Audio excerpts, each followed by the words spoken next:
I'm going to skip the technical details of how we implement this referent tracking system. Just one or two remarks about other benefits which this brings. So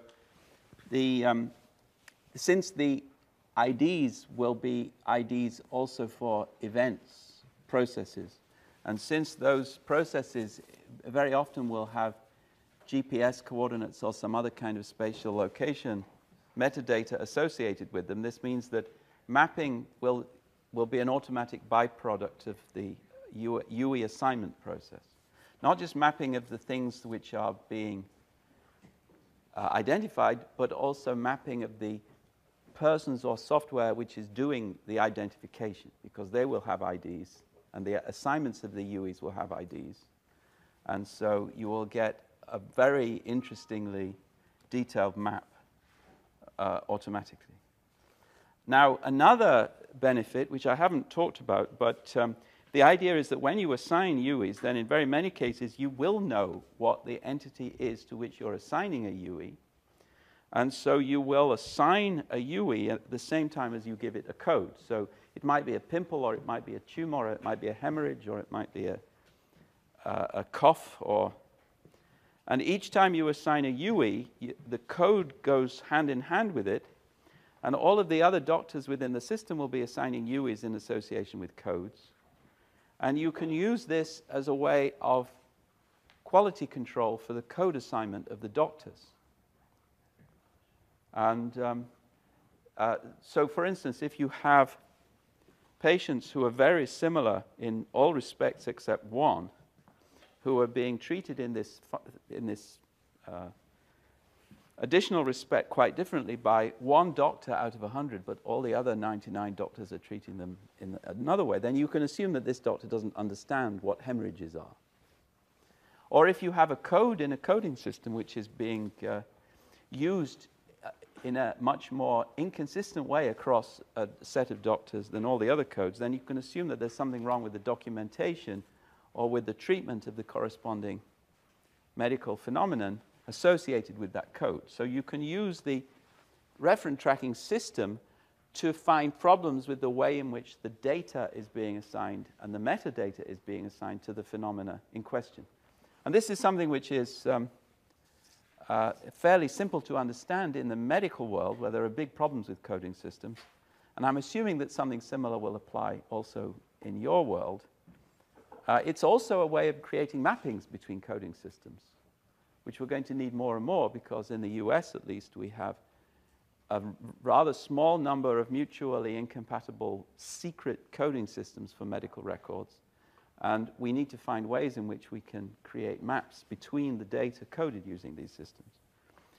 Now, I've been accused during the break for doing something which I warned you I would do, which is to describe rather academic visions which are far removed from the actual down-to-earth possibilities within the real world. But many of these ideas are already being implemented experimentally in hospitals. So there are places where this referent tracking approach is being tested for dealing with specific kinds of medical data which the standard coding systems don't deal with very well. And I'll just mention one, which is demographic data. So the demographic data is often embarrassingly badly treated in standard medical coding systems, where you might have three kinds of gender, for instance: male, female, and unrecorded. And the unrecorded is not a third gender. And the referent tracking approach enables you to have much more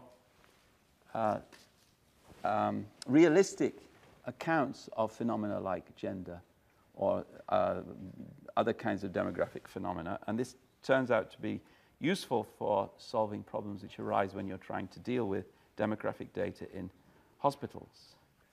All right, now let's move on to the next layer in the referent tracking. So the point of referent tracking is not just that you can give an ID to an entity, but that you can track the entity as it changes. And the interesting thing is, as you know probably very, very well, that there are different ways in which reality can change. Or rather, there are different kinds of changes which can affect the way in which we treat reality in our data. So, first of all, there are changes on the level of particulars, but there are also changes on the level of universals. Species can come and go, mutations, new drugs are designed. Secondly, our scientific understanding of both particulars and universals can change. And that is something that we want to keep track of and do justice to in our data. Thirdly, we've talked about relevance. What should we give a UE to? Well, that depends on what's relevant. What we count as being relevant changes from time to time. And then fourthly, there are mistakes which get made when you're entering data. You assign a UE to an entity which already has a UE assigned to it. Is just one example of a whole list of mistakes. So let's see how this looks. So this time is going along this axis, and we have down here what people believe about reality, and then up here we have reality itself. So we have a particular, which is particular number 3. This is the God's eye view up here. So God is also assigning UEs to entities. So God assigns P3 to this particular. And this particular is an instance of 2 universals, U2 and U1. So it might be an instance of mammal, starting at this time. And so mammal, the universal mammal, started then. And it's an instance of human, and the universal human started then, let's suppose. It's just an example. Now, P3 got assigned a UE when it first went to the doctor at the age of 3 years old. So this is the belief realm. The doctor's beliefs look like this. And scientists recognized, now I don't know what the example is specifically, but scientists recognized this universal and then forgot about it and then recognized another universal. So we can track back here. So this is scientists' view of what I was earlier calling Homo sapiens, and this is scientists' view of what I was earlier calling mammal. So scientists early on believed that Homo sapiens were creatures built by God, and that we were a godlike species, and then scientists decided that we were rather evolved species and that we were a subtype of mammal, something like that. So this is clearly not necessarily going to be, the representations of reality here are not necessarily going to be optimal or godlike. But in an optimal representation, both on the level of particulars and on the level of universals, each representational unit would represent a single portion of reality which would be relevant to the purposes of that representation. And the authors would intend to use this representational unit to designate just this portion of reality, and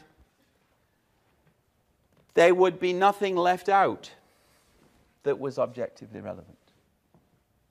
So we can all agree that this is the goal. We're not necessarily going to achieve this goal, particularly not when it comes to item 4, but this would be what God would achieve. But now we are not God, and so we make different kinds of errors. So we may make errors about what is in the domain. So we may confusingly think that something is what it isn't. We may make irrelevance errors. So we may think that something is relevant to our purposes. So we may hear a bird cry and think it's relevant to our study, but in fact it's a video recording behind a tree. And we may make encoding errors. So we may just code things wrongly and thereby have a... now, the first thing that comes in large capital or large letters, this is something which my Flemish colleague really obsesses about. Any change in an ontology or data repository should be associated with a reason for that change. The reason is that if you associate reasons for change, then people later on can measure the quality of your work and find out how to do better work. And so this is, I don't know whether this is a generally recognized good policy. Yes and no. I think, but it is a good policy, but it's a pain in the neck. No, I think when using LSIDs, which prescribe to version any change, you can get crazy when you are just establishing lists, so that any misspelling has to be version. I see. I think that you need some timeline where you could say something is published, and then you need to track the changes. But you also need some time where the change tracking is not compulsory. So I would say that, again, if we're talking about ideals, then everything should be published from the very beginning. So, of course, the beginning then is... You just also had something which was called draft. Yeah. Well, that's a form of publication too. So, let's look at gender. John Smith is represented in an electronic health record at time T1 under the heading male and at time T2 under the heading female. So what are the possibilities here? Well, you can guess already what the possibilities are. So the first is surgery. The second is legal self-identification. The third is a change in understanding about what it is to be female. And the fourth is the data entry mistake. Now, all of those kinds of changes need to be accounted for if we're going to do our job properly.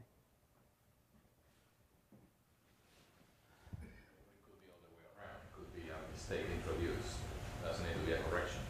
It could be. So instead of the last option, it's a correction of data entry. Yeah, it could be a new entry mistake, a correction, or anyway, a data entry mistake. Yeah. Aren't some people born with genders or with that? So I guess that if that became a generally recognized possibility, it might fall under this heading. So in other words, we assume that to be female is a contradiction of being male, but under your scenario, then we re-understand female so that you could be both male and female at the same time.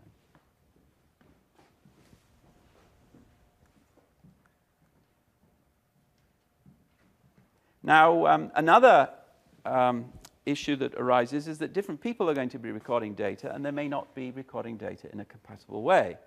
So it may be that different authors describe different aspects of the same reality, in which case we do have compatibility. It may be that some authors make mistakes, and that incompatibilities between different authors arise just because of errors. If we have two or more authors of data compiling data about a particular item in reality, then we don't have a God's eye perspective which can tell us which of the authors of data is correct and which is incorrect. Moreover, it may be that two ontologies have been developed at different times. One says reality is one way, another says reality is another way, and it may be that the reality itself has changed in the intervening period. So again, all of these are reasons why it's going to be difficult to find some kind of a metric for data quality which we can apply easily. So let's look at some examples. So we assume that we have a domain of reality in which there are various structures, universals, which have instances. So R stands for reality. And we're going to try and find a representation of R on the level of beliefs. So a particular recorder of data or a particular observer is recording reality and is aware of these two universals and has beliefs about them. So these beliefs are about these universals. And then these universals just escape this particular recorder's attention. He doesn't know about them or he doesn't care about them. And now he writes an ontology.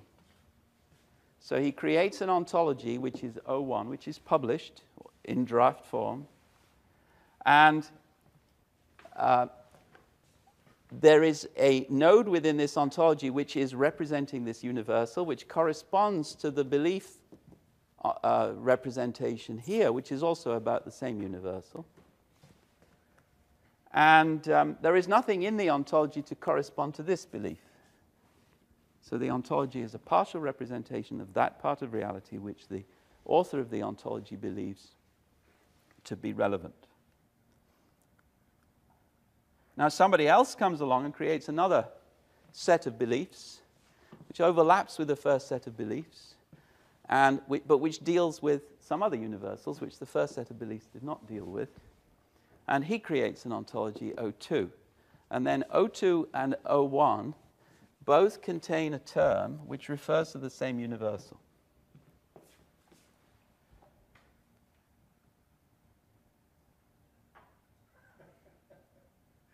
So then we can merge these two ontologies to create a merged ontology. And everything is hunky-dory because they are ontologies which have a term referring to the same universal.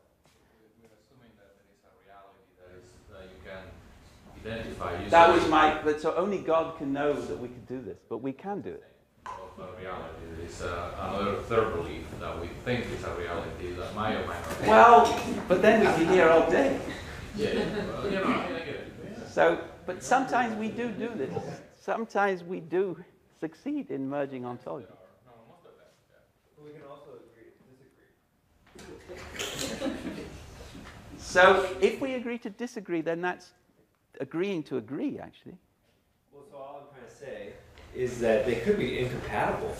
Like, there might be the case that my beliefs and we have incompatible views of. Yeah, but if we agree that we have incompatible ontologies, then we have thereby made our ontologies compatible, because otherwise we could not detect the incompatibility. Well, so maybe a simple. Okay, I missed that. Can you say that again? So only compatible statements can disagree. But no, I'm just talking about a mapping level. Maybe I don't understand what the mapping level is. So this is merging. So we merge the ontologies together to create a merged ontology, which just has one term, which is common to both of the... So is it okay, I mean, so when I think of, probably for worse, today, when I think of ontologies, I really think of description logic, even though it's probably a bad thing. No, I don't have any problems. I think what I'm saying now is on a different level. It's compatible with description. So what, I guess that's my question. So in description logic, if we have two things and they're not compatible, they say different things that conflict, that leads to a logical error, contradiction. If you're lucky. Well, so I guess my question is in your view, is it okay for there to be contradictions? No, of course not. So first of all, in description logic, you could have two things which conflict, but the logic can't identify that. So if I have red in one ontology and Schmergel in another ontology, and Schmergel means not red, then the ontology won't necessarily know that Schmergel means not red. And so if you put the two together, the reasoner will not identify the inconsistency. So you only get inconsistency identification through reasoners if people speak the same language when they're formulating terms or definitions. Right. And they don't usually. So a lot of times, so for example, like in phylogenetics, like when you have character matrices, you sort of define certain classifications, and people implicitly will define these to mean certain things. So like tallness. Yep. Or height or something. Yep. And you have a definition that probably most people would agree on the underlying term, but then you have another term that sort of captures our Right? set So of values. if you have... But those things can contradict, right? Those two things. Okay, so we have to distinguish different cases, but let's suppose that people use the same terms to make definitions and that they define two terms which are contradictory. And then... It's not allowed in what you're talking Yeah, and then, but it's not allowed anyway, in the sense that if we faced that situation, we would say either you're wrong, or there's something wrong. We wouldn't say, oh, this is fine. This thing is both red or not red, and not red. We would say there's something wrong here. Somebody misrecorded something, or somebody misunderstood something. Or the thing was red on Wednesday and green on, and not red on Thursday. But that we wouldn't accept red and not red. No, but red and reddish. Red and reddish sounds all right to me. I think that's an ideal world to say that we have one definition and all have to share this one definition. So red and reddish is a bit like reaction and bruise. So if you have a bruise, then you have a reaction. If you have something which is red, then you have something which is reddish. So the only problem with red and reddish is you might get double counting. And I'm not seeking perfection here. I'm describing a perfect case to communicate how things would be in the perfect case. But of course, this perfect case is very rarely realized. This is just a baby. It's a toy perfect case. So I'm well aware that most of the cases are far from imperfect. So the reason I brought this up is, so if we're talking about measurements of things, so like kind of the example you had from before, then there's oftentimes another, two people can make a measurement of something that can conflict. Yeah. Right? And so I'm just curious how, like an owl representing this is quite difficult. But I've noticed as you've been talking, it seems like this is not a difficulty in what you do. So oftentimes it's predicated on a certain time.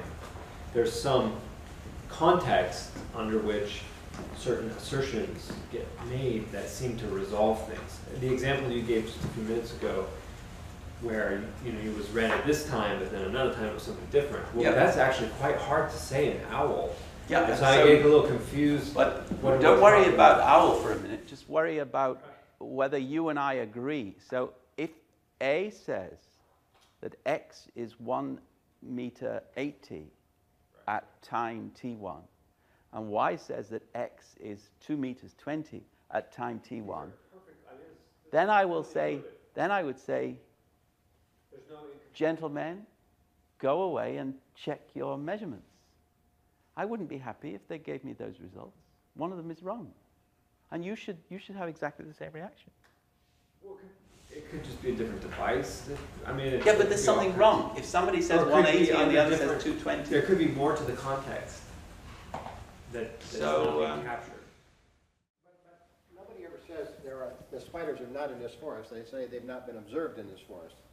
And that is consistent with they have been observed in the forest. Okay, good. So this is an interesting. All right. I think it's okay. I think all of these things are very reasonable, but I think when it comes down to the practicality of representing this stuff, this is where things get very difficult. So this is a very easy case. But sorry, I've forgotten your name.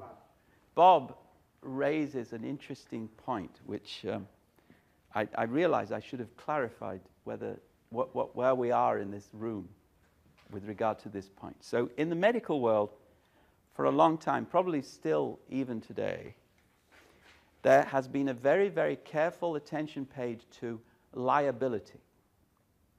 So no doctor would ever say, you have cancer of the liver. The doctor would say, the evidence suggests that you have cancer of the liver. And the result of that is that in the medical record, you don't find statements like John has cancer of the liver. What you find is Dr. X observed that cancer of the liver. So everything is framed in the observational tone of voice. And that means there's no contradiction, because if Dr. A observes P and Dr. B observes not P, then there's nothing logically wrong with that. One or other of them may be wrong, but something certainly is wrong. So is the data that you're collecting always of the form, we observed that P, or is it of the form, this tree was 1 meter 80 degrees, 1 meter 80? Well, from my experience, I'm a computer scientist. Yeah? Colleges. You don't have to Person. But it's of the former. It was observed. This is something that was observed. Okay, so what is that? But that's only true for recent data. For example, if you have a very old collection, you just have the fact that was observed there. You might even just have a very vague geographical description of the location that was found, that the specimen was found. But it will say the specimen was found in Asia. Still an observation. I mean, still somebody's asserting this. So this is very important, so I want to check. So what's the general view? Are we talking here about data of the form, it is observed that, or it was observed that? Or are we talking about data of the form, this tree is 1 meter 80? Well, I think it depends on the data. Like annotation, which are name changes for specimens, are assertions that the author's name and a date, and that's an observation. You know, I observe this species to be X, and that goes on the specimen. It's clearly an observation of the ID or a determination of what that particular scientist thought that species was at that moment. Unless you're looking at genetic and words of fact. So it's not. This is It's a fact. It's asserted to be a fact. Well, isn't that true of every data point? You can't say, you don't say for this thing is 1 meter 80. You say it was measured to be 1 meter 80. That's all you can really We can only say what we measure. Whether we measure with our eyes or we use a ruler or however whatever information we use. So, but in normal life, you use the non-observational tone of voice almost always. So you don't say, I observed that this was the door to the Spooner Hall. We use that language too, but I think we have that implicit understanding that we might say there were 20 maple trees in that field, but what we're really saying is we counted 20 maple trees in that field. Right? There could have been little ones that we missed. So like maybe numerical measurements have precision and accuracy. I mean, this is a statement of that it, there's some error. Yeah. So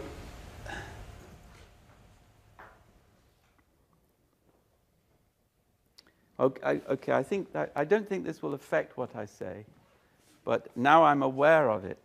So let me just tell you what my belief is. I am of the opinion that actually nearly all scientific assertions are of the factual rather than the observational sort. And I think that's true of nearly all medical assertions too. So it's certainly true when you say this patient is dead. You would never say, I observe this patient to be dead, or I surmise that this patient is dead. You say the patient is dead. Now, Patient's brain dead, patient fails to respond, people don't No. dilate. You might say this instrument tells me the patient. no, you wouldn't say that. Well, you might say with a mission. You might say. So this patient has 2 legs. You wouldn't say, I surmise that this patient has 2 legs. This patient came to visit me on Wednesday. You wouldn't say, I surmise that this patient. Nearly everything that you said. Okay, but actually, with medicine and science, I think there's a real difference here, and that is, I've noticed that scientists and physicians frequently talk past each other a lot, and the reason is that physicians are generally trained to be decisive in the face of insufficient data, and scientists are trained to be skeptical in the face of apparently overwhelming data. And so, that really changes it. Doctors announce, your temperature is 98.3, and someone says it reads differently. It's 98.3 because I said it's 98.3, and that's where truth comes from in the medical record. I and God are channeling the patient that, you're going to believe. Remember, you're lying here, you're lying. I think you're talking about surgeons. Yeah, but it's always been my position that scientific databases are collections of observations, not facts. Taken from an open universe, not a closed universe, over which one reasons inductively, not deductively, and the opposite is true for business databases. And in many cases, like in hospital systems, they have had historically more in common with business databases than scientific databases. So first of all, I agree with you about the openness, and that every ontology that I talk about is manifestly incomplete and proudly incomplete, always will be incomplete, because reality is always more complicated than we think. But I think that there is a myth which is propagated both in the clinical community and in the scientific community, which rests on the fact that the really interesting things are the things which are observational or hypothetical. And the things which are everyone knows are so boring that you forget about them. So when there's a famous story about when the medical students in the first class come to hear the professor lecture, the professor will say, 99% of everything that you learn in the next 6 years will prove to be false. Now, what he really means is that 99% of the interesting things that you learn will prove to be false. But all the boring things, people have noses, noses have nostrils, people die, people are born, they'll all be true. And that's 99.999% of what they, well, not learn maybe, but what they know. Mm-hmm. And it's true in science too. There are trees. Trees have leaves. The plant ontology is full of absolutely undeniable universal truths. And then if they're not hypotheses or observations, they are truths. I mean, apart from the mistakes. There are mistakes, but that's another story. So you have to be very careful. So having heard that, do you want to revise your statement of a few minutes ago? No. No, because for the business database, if you've got... No, forget the business. I agree with you about the business. Okay. Think of science and medicine. Most of medicine is something which is known to be fact. Most of science is something which is known to be fact. But the interesting stuff is that's what makes it interesting. And that's why we care about it. Yeah, I tend to operate on the assumption that science doesn't deal in facts. Science deals in our best guess with what might be true given what we know not to be the case. That's my philosophical view of science. But you're forgetting what we know to be the case. No, it's not really...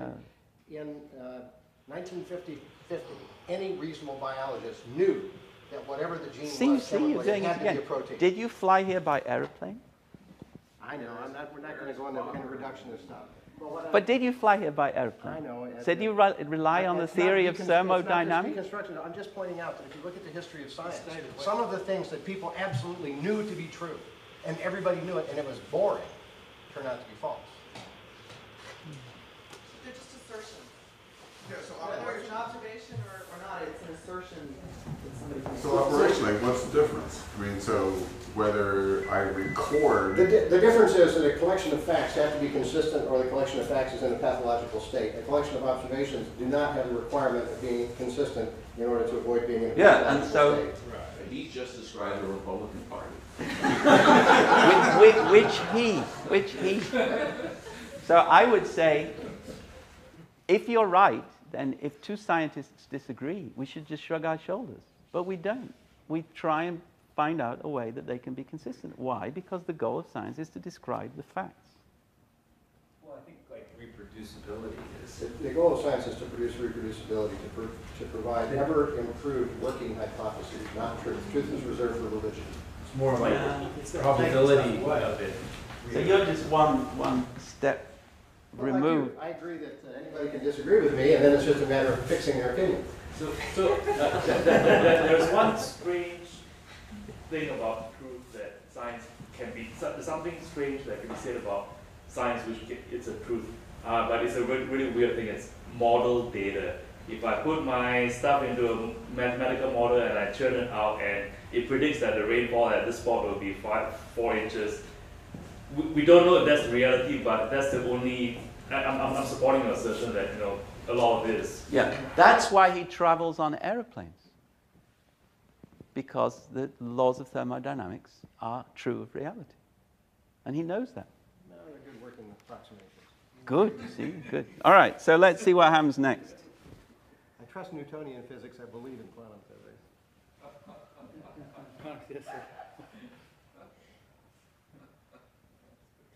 So these are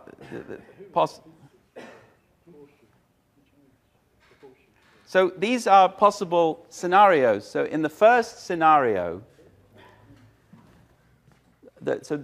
we have this scenario. This is the first scenario. Both the author of this and the author of this set of beliefs believe that this universal is relevant, exists, and so forth. So that we have a belief in relevance, and it's a true belief, because there really is this universal down here, which is the universal aeroplane. Here,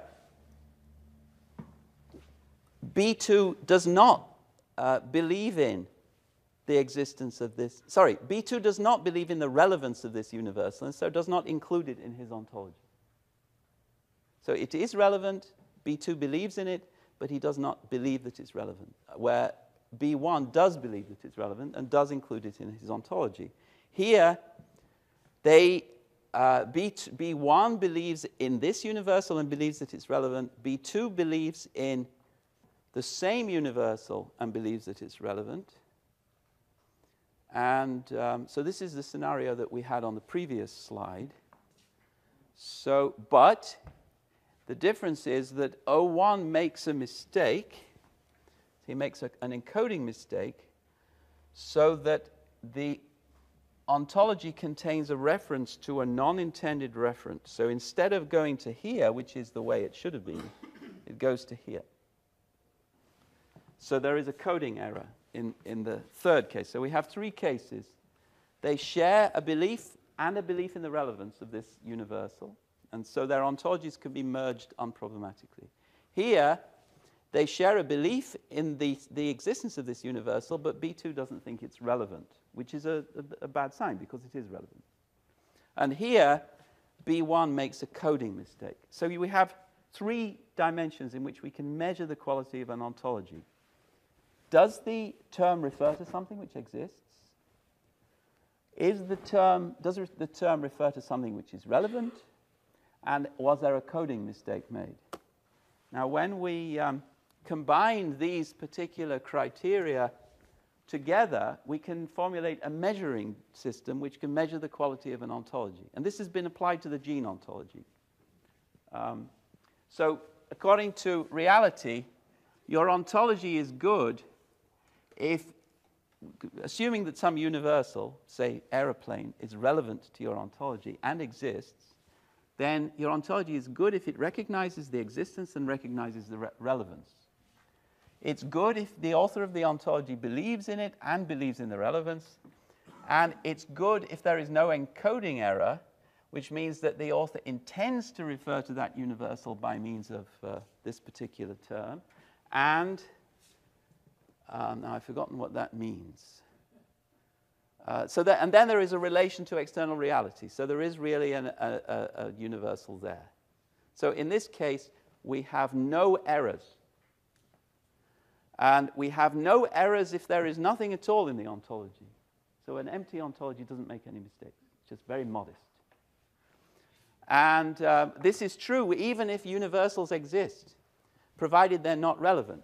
So if the universals in the world are not relevant to your work and you don't have an ontology, then you still didn't make any mistakes. But if there are universals which are relevant to your ontology and you don't include them, then that's a mistake. And that would be in the case here, where you don't believe in the relevance of these universals, but you do believe in the existence of these universals. So here you make just one mistake. Here you make three mistakes. So the universals exist, but they're not relevant, but you believe that they are relevant, and there is a mismatch. So you can see, roughly speaking, how the scoring system works. Now, as I say, this was applied to the gene ontology. The gene ontology is maintained by around 8 different institutions. The Jackson Lab is one. The European Bioinformatics Institute is another. And they each sign their contributions. And this measuring system was applied to all the terms in the gene ontology to measure which of those 8 institutions was doing the best work. And there is a paper published which shows which is doing the best work. So some people were embarrassed. All right, so that's I think probably I've said all of this. So what was the goal?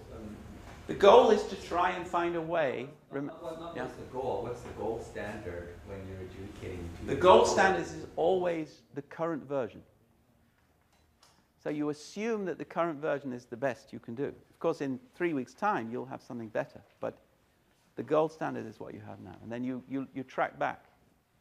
You look at earlier versions, and you see how many mistakes were in earlier versions relative to the current version. And it seems to be a a reliable method for scoring ontologies. And you remember that one of the things that we were talking about this morning was, how can we bring about a situation in which good ontologies survive, bad ontologies die? And if we don't solve that problem, then we're going to have stovepiped ontologies for the rest of eternity. So this is just one example of an attempt.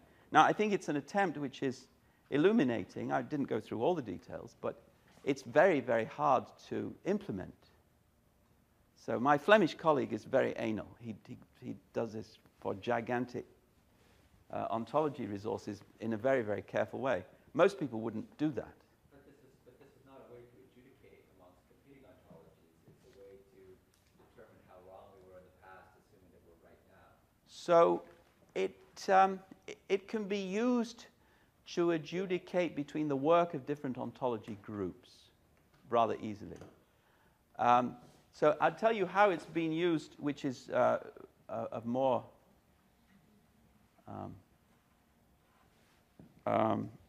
obvious relevance. Do you know what Sno-Med is? So everyone know what Sno-Med is? Sno-Med is a systematized nomenclature of medicine, and it's an international standard based now in Copenhagen. It has an infinite budget, in the sense that I think 15 governments have committed to paying several $1 million each per year in all perpetuity. And it's a very large medical coding system. Now, for most of its existence, it was maintained by a very strange group of people who, in respect to certain terms, were making mistakes very, very often. So some terms were doing this. They were going backwards and forwards. Now, we could use this system to determine that Sno-Med is actually doing much better work.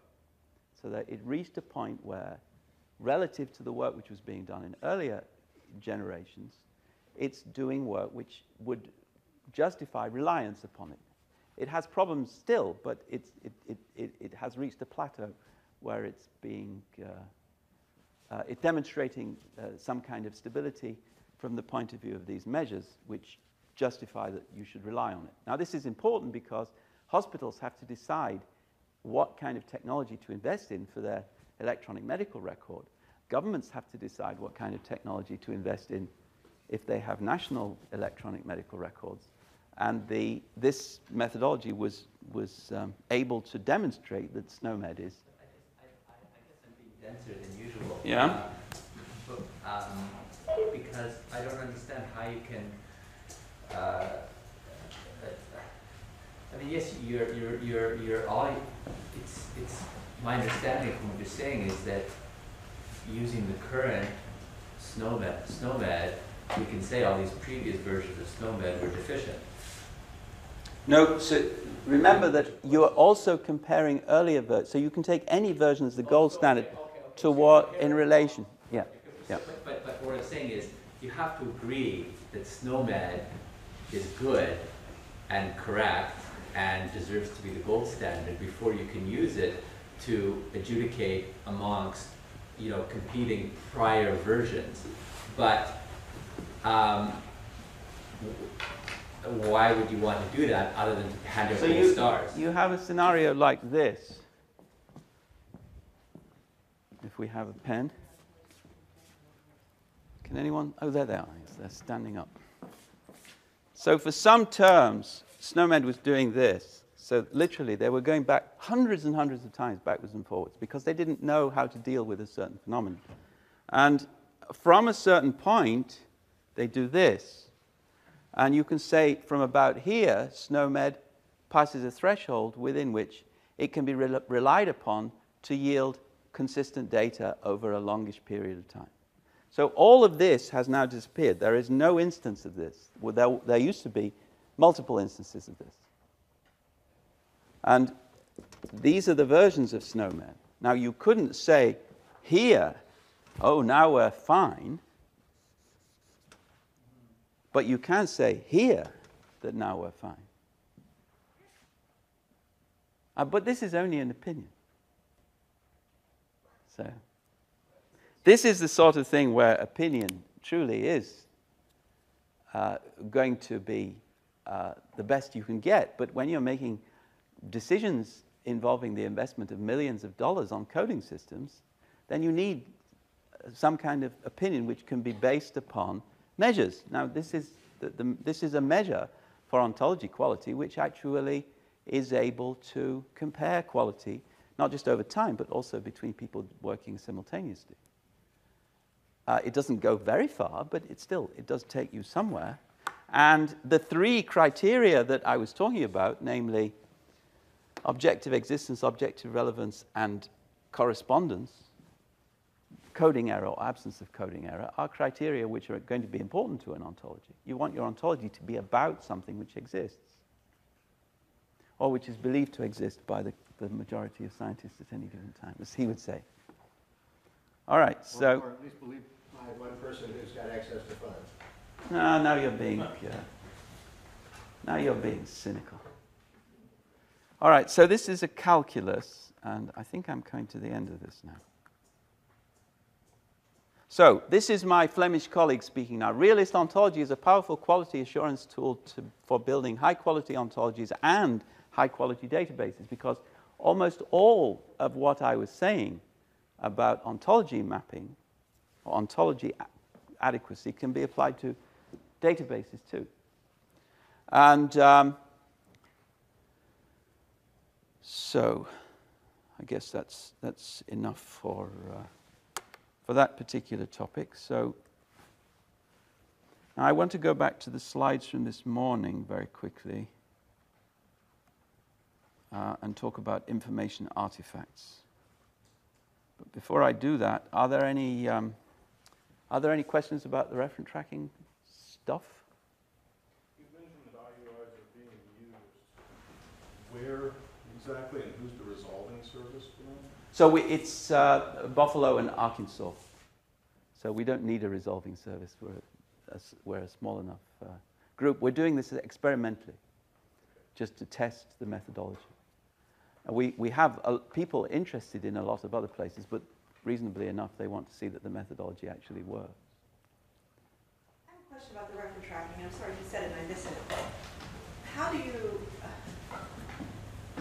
later identify different reference? Like if you have an ontology and there's a term in ontology that has an ID, then it's got a definition so you know what that ID number is referring to. If you have this UI that's associated with something, do you also have to provide a description or a definition or something so that you can go back later and know what that UI is actually referring to?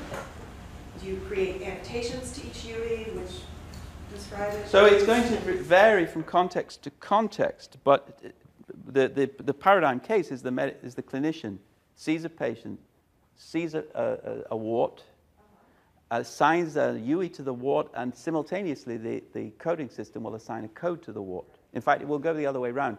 He will type in wart, and the coding system will immediately assign a number, or it will assign a question. Is this the same wart that you referred to 3 weeks ago? So the existence of these UIs relies on the existence of other types of coded entities. Yeah, ontologies is the idea would be. Right. So why aren't you implementing the UIs as URIs?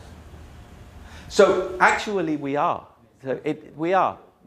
So the prime application of the UIs, as we see it, will be through RDF or through something very like RDF. But that's not the interesting part. That's what everyone does. We want to, so actually it is the interesting part because it will reveal again some confusions. So the LSID type approach would give a URI to a data resource or to an internet page. And if you look at the discussion of URIs as identifiers, so there's something called the Internet of Things, which is designed to bring about something similar to what I was saying, it seems on the face of it. But then it has things like the number one, which is part of a URI. And then you go to the web page called the number one, and it says the number one. Now the number one is not a web page with the number one written across it. And similarly, a sample that you give a UI to is not a web page with that UI printed on it. So So are you claiming that there are no pathological examples of IUI usage? No, I'm just claiming that I enjoy collecting pathological examples. Any more? All right. So now let's talk about the information artifact. So if you go to your handout, you will see that there are two kinds of dependent continuants. There are specifically dependent continuants and generically dependent continuants. So the next part is about generically dependent continuants. And I'll just give you a bit of background. So this is the nearest that Buffo gets to being rocket science. And it's not very difficult, but it's more difficult than everything else I've said so far. So something, the temperature of an organism or the color of a leaf is specifically dependent upon the organism or the leaf. And what that means is that it can't exist unless the bearer, that particular organism or that particular leaf exists. So it can't migrate. Two leaves can have qualitatively the same color, but they can't have numerically the same color. Similarly, two people can have qualitatively the same headache, but they can't have numerically the same headache. I cannot have your headache. You cannot give me your headache. I can't copy your headache and download it in another head. So, are we agreed? Yes? I'm only now realizing the implications of your pathological example. Are you saying that you don't see a path to, or maybe tell me if I'm correctly realizing the implications. Do you see a path to implementing IUIs as HTTP URIs? So,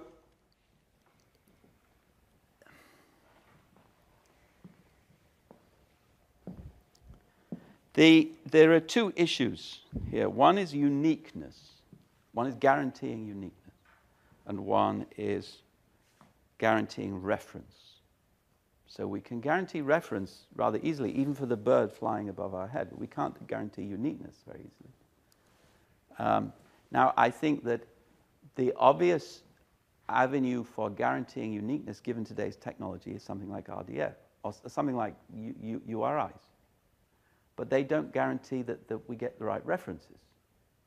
And so we need to do some thinking about how we achieve the right kind of reference using URIs. And the way I would suggest is that you use the URI to identify a web page, but then you see the content of that web page not as the thing which is identified by the UI, but as a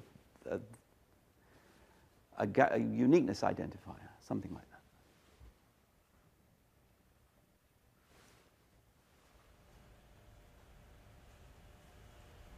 So it happens that the UI technology is being implemented using RDF. But that doesn't mean that we're making the mistake of supposing that a URI is an identifier for a thing in reality. That would be a mistake. A URI is an identifier for a web page, or it's a web address.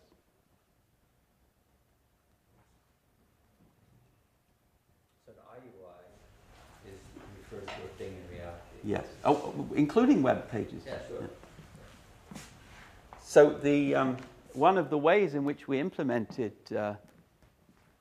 UI technology, which you can all check if you're interested, I'll write it on the board later on. So my Flemish friend Koisters has implemented all his web pages in such a way that every web page has a UI. But the UI is the UI not for the web page itself, but for the web page that you view. So if you reload, you get a different UI. And there is a checksum at the bottom so that you can prove that that was the UI that you brought up when you reloaded it. But never come around again. Never come around again. And the point of this is that in medicine and in the intelligence community, it's sometimes very important to prove that a doctor saw particular information at a particular time, or didn't. So supposing the medical record says, you fainted 3 times that morning, and you can prove that he saw that medical record because you have the checksum with the UE for the event of his hitting the key, which also gets a UE. You can prove that he saw that, and then he can't plead ignorance of those 3 fainting events when he is sued for having caused your early death.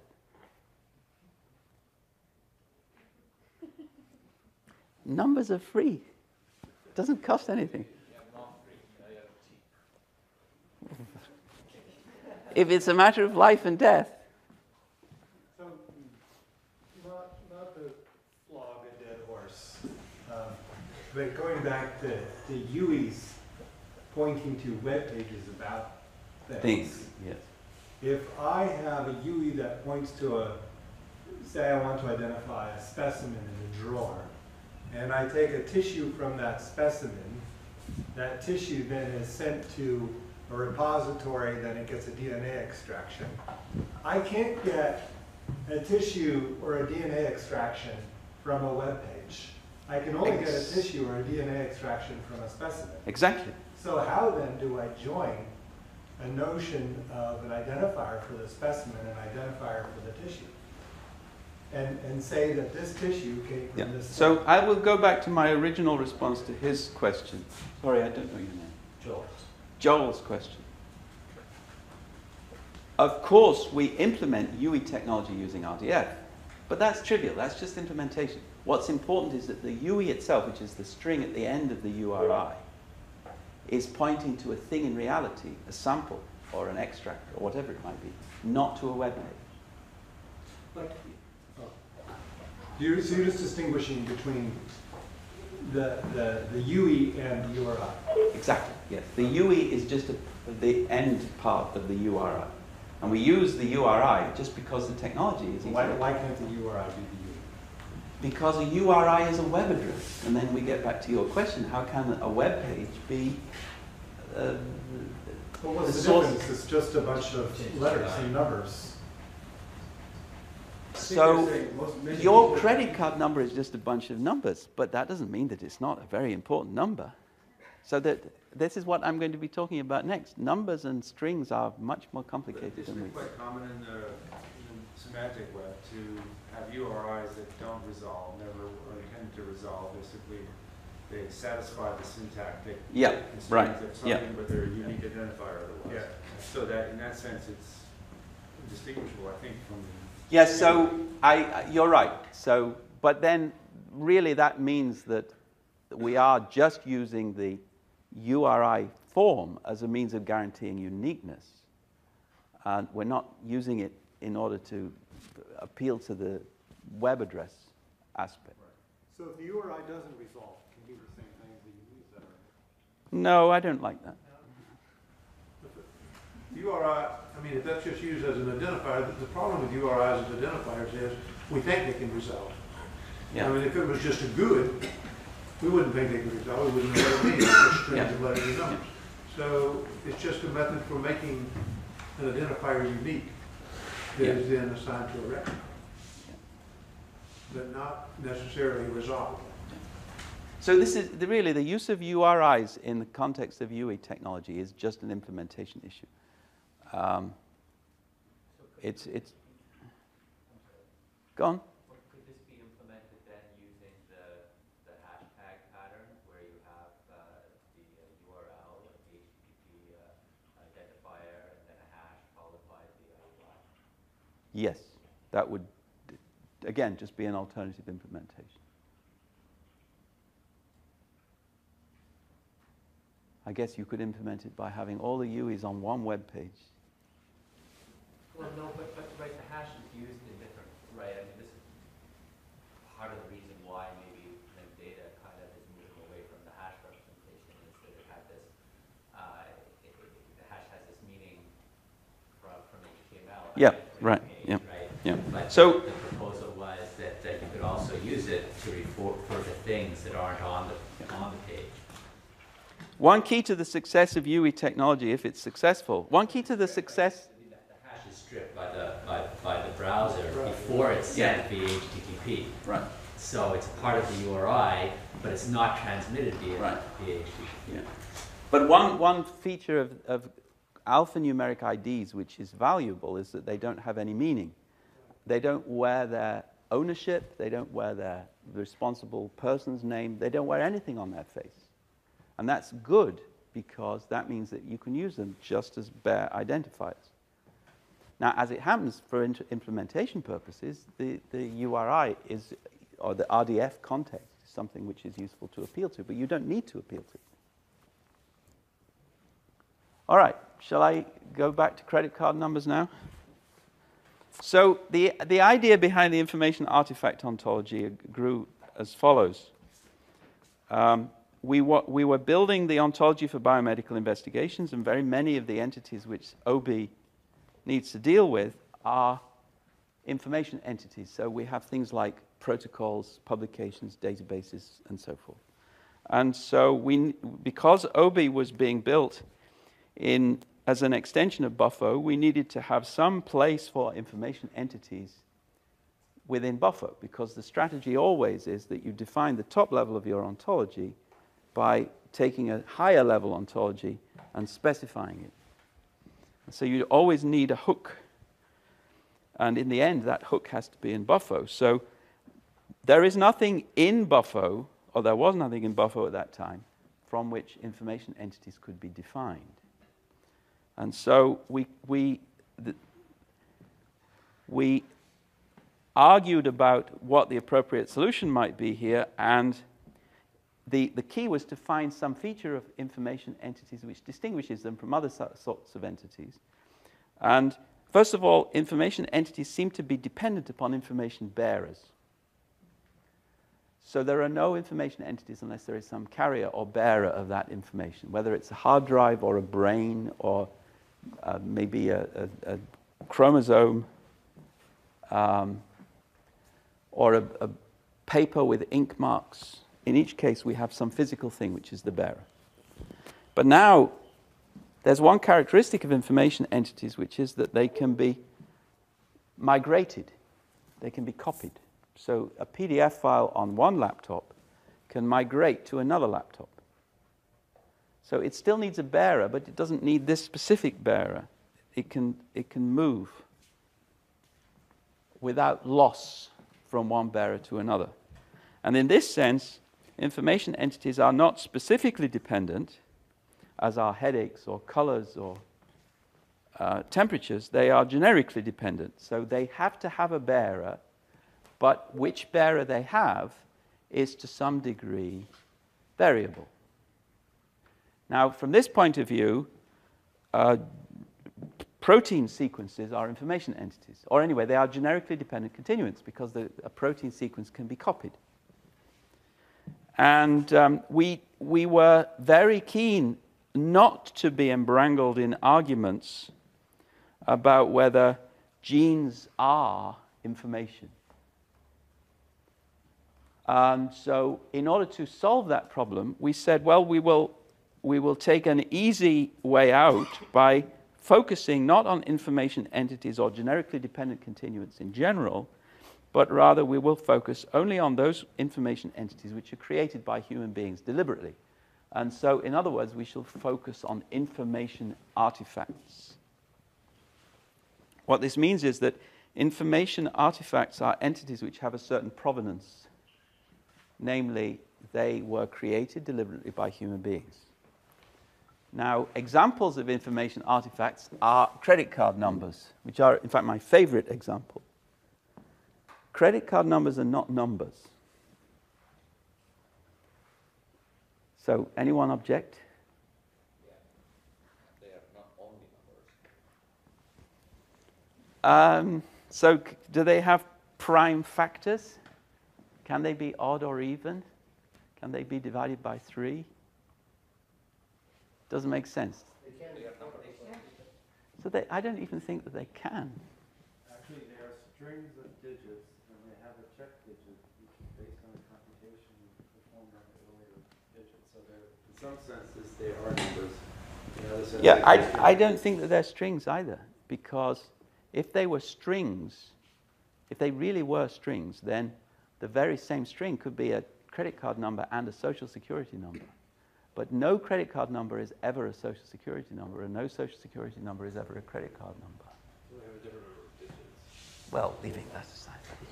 One day there'll be more digits in a social security number. By then there'll probably be more digits in a credit card number. So I think that these are cultural entities like poems or birth certificates.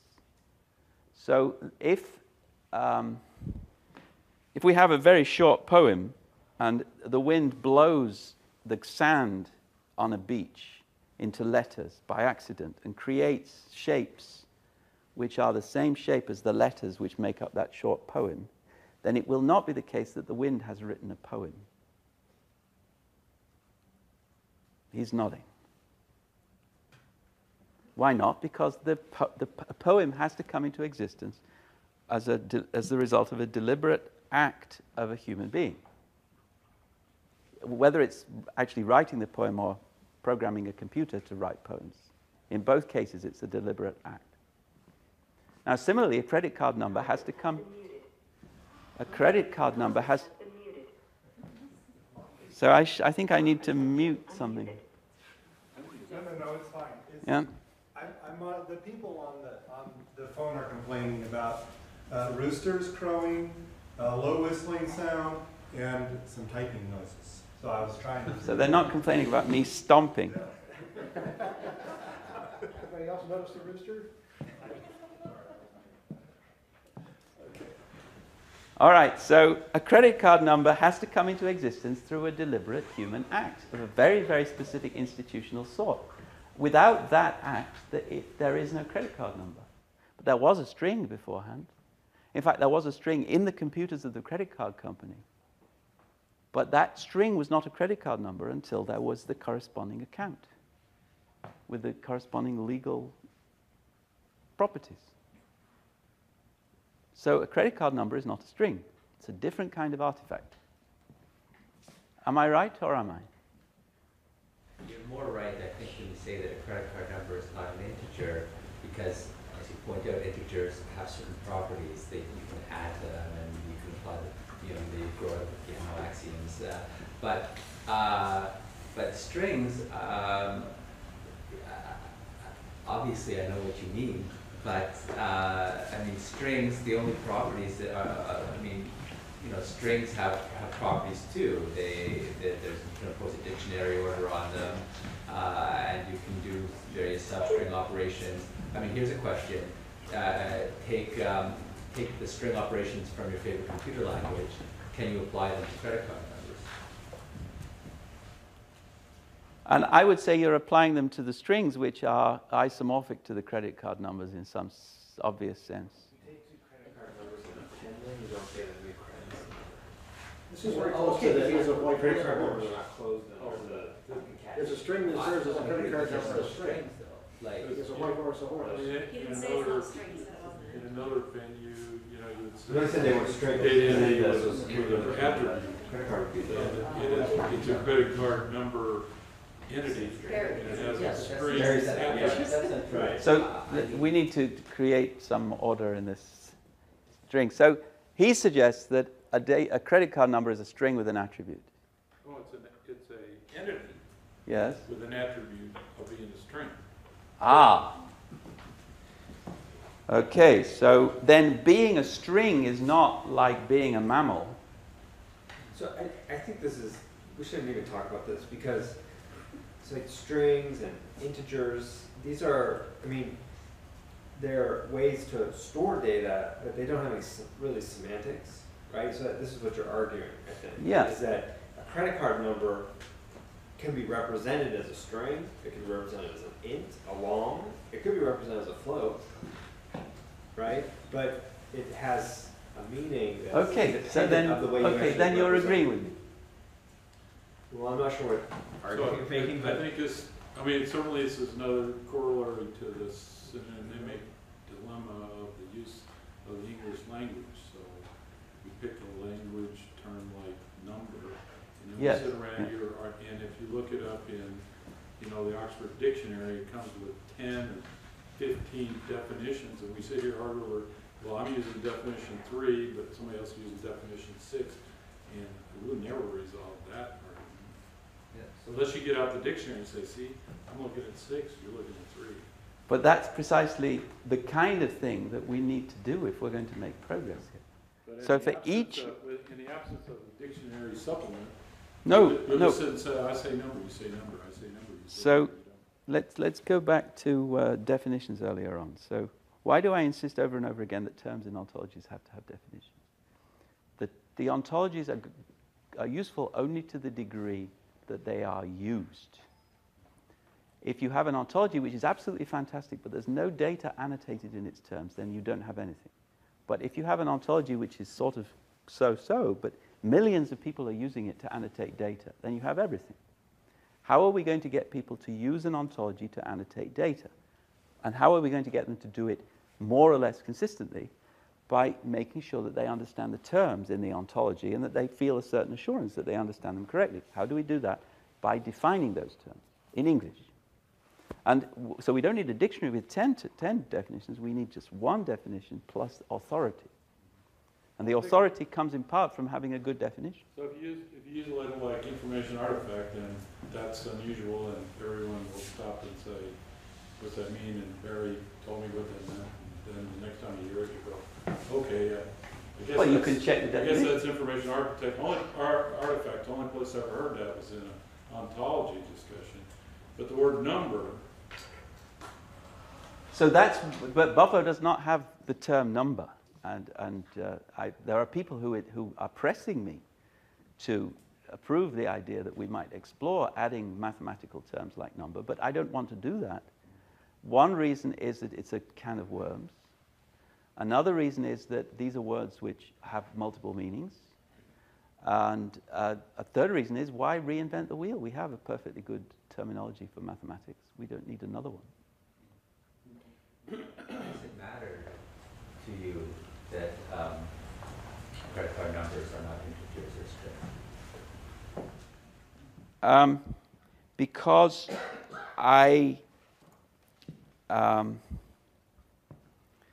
now this is beginning to become somewhat confessional. So I think that computer scientists have made a mess of databases because they've thought of data in terms of strings and integers and so on, when in fact data is a matter of information artifacts which have a certain provenance built into it. So the very same string, as it were, might mean one thing in one context and some other completely different thing in another context. And we can only explain that if we see the data item as being an information artifact rather than a string. That's why it interests me. So our names? Yeah, absolutely. So there are many people whose names sound a lot like my name, but actually only I have this name. So I think that everything on your slide can be explained by calling all of those things identifiers and defining identifier to be an association between the string and the thing. What is the thing in the case of the credit card number? Sorry? What is the thing in the case of the credit card number? It's essentially there's a database somewhere in a bank, presumably, Yes. that associates that number with a person, an account, a statement, a balance, and that is the opinion of that bank.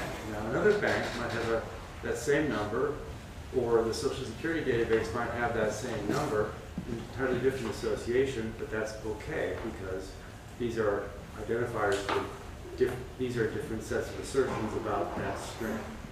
And that identifier is really an association between two things. There's a tuple or a triple. Okay, I think I actually agree with what you just said. It's just that I see this as really interesting and you see it as being trivial. I don't see it as trivial, not at all. So you're still saying a credit card number is not a number? It's a number. I'm saying it's It's not just a number. It's Also, it's not just an integer, it's just a set of credit card numbers don't have the properties of the group of integers. It's a numeral, but it's not a No, but quantity. you know what? I think I was wrong. They do have properties. They are integers because they are They are integers. total integers. No. So what you have to think very carefully about what he just said. So we have this entry in this database, and the database is a generically dependent continuous. So the same database may be in 4 different buildings. The same database. But we'll just assume it's in one building. We have this entry. This entry associates the credit card number, which is an entry, which will be more than just a number, actually. It will have other features associated with it. But it's associated with another entry, which is somebody's name, which is associated then with many other entries associated with bank accounts and documents and so forth. And it's associated with another entry, which is the identifier for an account.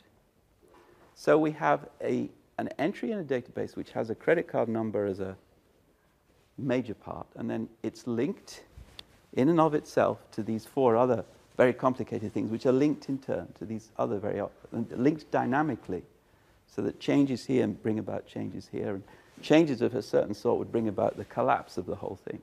Now, no number has any of those properties. Numbers don't change. Numbers aren't dynamically connected with what happens in bank accounts. It's not a number. It's some very, very complicated socio-dynamic artifact. He's nodding. Good. Okay. So you were convinced? Well, I agree with him. An agreement is transitive. All right, so let's see what happens next. So, similarly, there are many different kinds of information artifacts which are important to science. Now, you are interested primarily in information artifacts like sample IDs. You are interested, amongst other things, in information artifacts like sample IDs. So, we have to think about what is the ontology of a sample ID. Now, a sample ID, similarly, is not, even if it's an alphanumeric string, on its face, is not just a string. It has a certain provenance, it's linked, it's associated with other IDs and with other artifacts. So it has exactly the same complex dynamic existence as a credit card number.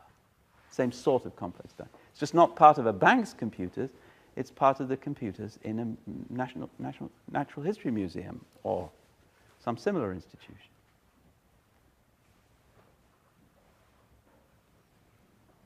Everyone agreed? We only have a few minutes left, so now would be the time to disagree. Are you agreeing? Well, not necessarily. A serial number in cases, museum and herbarium collections, could actually be the physical thing on the sheet. Ah, now that's interesting. Often. So what happens if you then talk about it in another sheet? Well, you're referring to that sheet. By using the same number. Yes. This sounds a bit actually tortuous. It's exactly the same. The database, the herbarium is a database. We set up like 300 years old, but it's still a database. We don't have we have a lot of cases where we have confusion because the clarity in those distinctions is not very good. So yeah, and I'm trying to get clear, and I think his herbarium is unclear. It's not sure whether it's a database or a herbarium. Well, herbarium is a database. No, it's a hybrid. It's just not zeros and ones. It seems like it's pieces of plants glued to sheets of paper with metadata attached. Yeah, and not so. A database is an information artifact. So here it says so. So, well, one of the and no information artifact has leaves inside it. But unfortunately, we're human beings with these rather incredible brains that enable us to. Just coming at it like 300 years apart. Yeah. So punch card information systems are not databases because they're physically instantiated, and databases to you are software artifacts.